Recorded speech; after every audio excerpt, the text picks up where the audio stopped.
end of an era for retail giant Bed Bath & Beyond. We have breaking news. The party is over for discount retailer Big Lots is closing all of its stores nationwide. The annals of business are full of stories of companies that fought the good fight, but ultimately lost. The number of business bankruptcies in the United States is on the rise, up over 70% in the past 2 years. And corporate delinquency rates are the highest they've been in 8 years. Bankruptcy usually is the end of life, at least in the company's current form. But maybe you've noticed that some stick around, and there's a term for them: zombie companies. A zombie company, it's fundamentally a financially unsustainable company. These are companies that are not producing enough operating profit to pay the interest on their loans. And they've been in that position for at least 3 consecutive years. So when we talk about a zombie, it's not a company that had a bad year or a startup or anything like that. We're talking about sustained material underperformance. These are publicly traded companies that have been in business for at least 10 years, that have revenue for each of those 10 years. These are real companies that are having profound financial issues.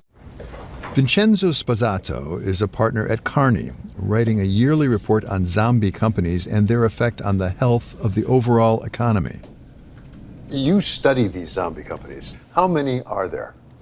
Just looking back to put this in perspective, in 2010, there were under 2% of publicly traded companies globally. We've seen around 10% annual growth since then. And so we're up to around 6% of all publicly traded companies globally. 6 out of 100 are currently zombies. So we're talking about a not insignificant number of companies. It's sort of all industries, all company sizes. They're sort of everywhere.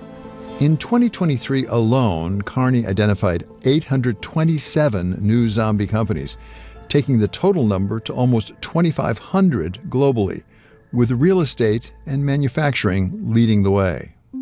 A lot of zombies are companies that should not have gotten financing to begin with.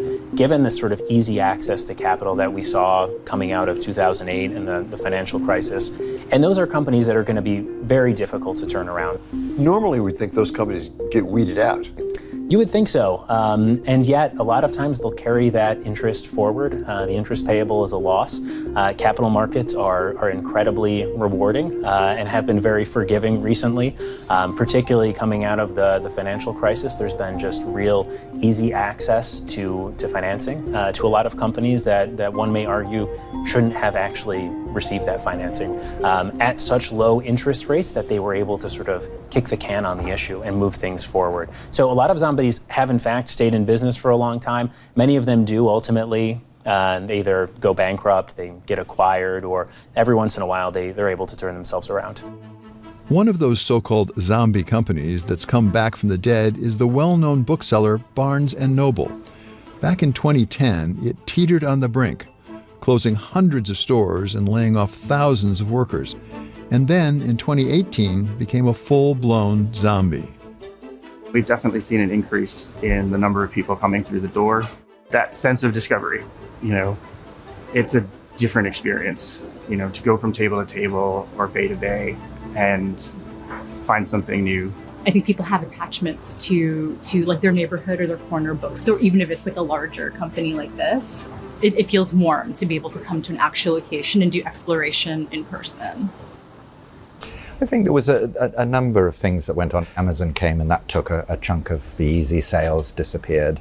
A fear that people were no longer going to read physical books. They were just going to read ebooks, Kindle, Nook, and all of that. As people lost confidence in books, they then started selling other things, which then compromised the ability to present really good bookstores.